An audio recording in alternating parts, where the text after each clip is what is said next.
السلام علیکم، کیسے ہیں آپ سب؟ امید ہے کہ آپ سب خیریت سے ہوں گے۔ آپ کی خیریت نیک مطلوب چاہتی ہوں، میں بھی آپ کی دعاؤں سے بالکل ٹھیک ٹھاک ہوں۔ آج ہم جس شاعرہ کی زندگی کے بارے میں پڑھیں گے وہ ہیں ادا جعفری۔ تو چلیے آئیے سبق اسٹارٹ کرتے ہیں۔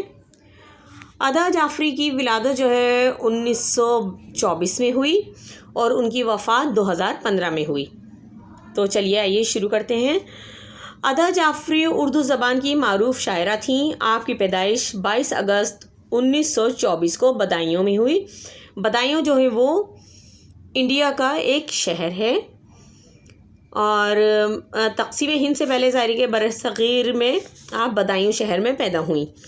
آپ کا خاندانی نام عزیز جہاں تھا، یعنی آپ کا اصل نام جو ہے وہ عزیز جہاں تھا۔ آپ 3 سال کی تھیں کہ والد بدر الحسن کا انتقال ہو گیا، جس کی بعد پرورش ننہیال میں ہوئی۔ ادا جعفری نے 13 برس کی عمر میں ہی شاعری شروع کر دی تھی، یعنی وہ 13 سال کی ہی تھیں تو انہوں نے شاعری شروع کر دی تھی۔ وہ ادا بدایانی کے نام سے شعر کہتی تھیں، یعنی کہ بدایوں ان کا شہر تھا تو وہ اسی کے حوالے سے انہوں نے اپنے بدایانی کے نام سے شعر کہتی تھیں۔ اس وقت ادبی رسالوں میں ان کا کلام شائع ہوتا تھا اور مطلب جیسے ان کے کلام کی ابتدا ہو گئی تھی، ان کے مطلب جیسے ان کا کلام جو ہے وہ وہاں کے ادبی رسالوں میں شائع ہونا شروع ہو گیا تھا۔ آپ کی شادی 1947 میں نور الحسن جعفری سے انجام پائی، یعنی کہ آپ کی شادی جو ہے وہ 1947 میں ہوئی۔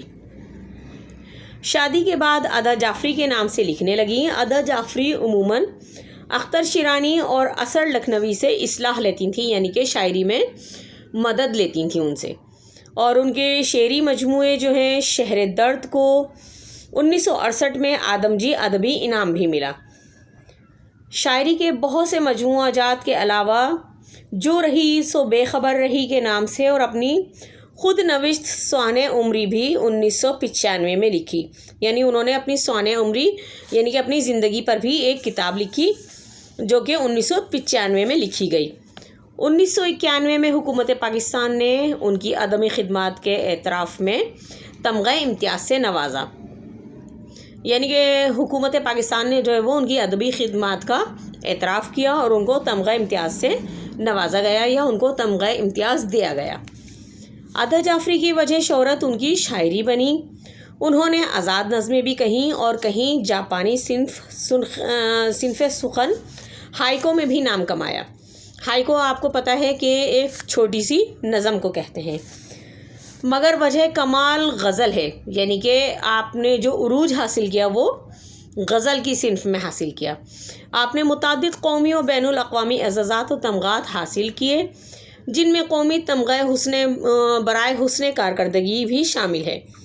آپ ادبی سرمایہ ہیں اور میں ساز ڈھونڈتی رہی غزل نما، ساز سخن بہانہ ہے، حرف شناسائی اور غزالہ تم تو واقف ہو، شہر درد، سفر باقی اور موسم جیسے شعری مجموعے جو ہیں وہ آپ کا ادبی شاہکار ہیں۔ آپ کا انتقال کراچی میں ہوا اور ادا جعفری جو ہے وہ موجودہ دور کی وہ شاعرہ ہیں جن کا شمار جو ہے وہ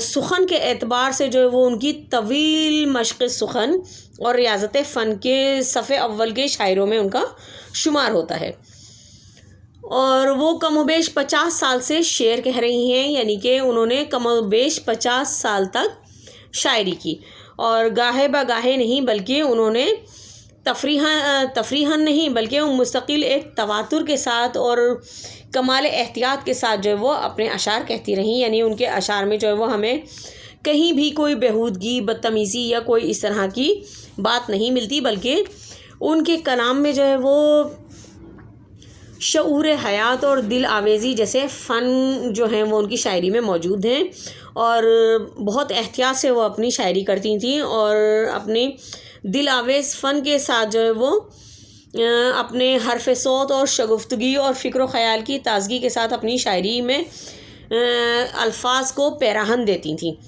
اور ان کے فکر و جذبے کے اسی ارتعاش کے ساتھ جو ہے وہ کہہ رہی ہیں وہ اپنے شعر کہتی رہی ہیں، اور جس کی بدولت آج سے 30-40 سال پہلے ان کا شعر پہچان لیا گیا تھا، یعنی ان کا شعری ذوق جو ہے وہ آج سے 30-40 سال پہلے ہی پہچان لیا گیا تھا۔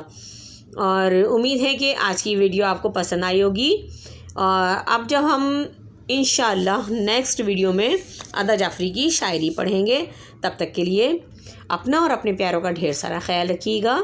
ملتے ہیں پھر کسی نیکسٹ ویڈیو میں، تب تک کے لیے اللہ حافظ۔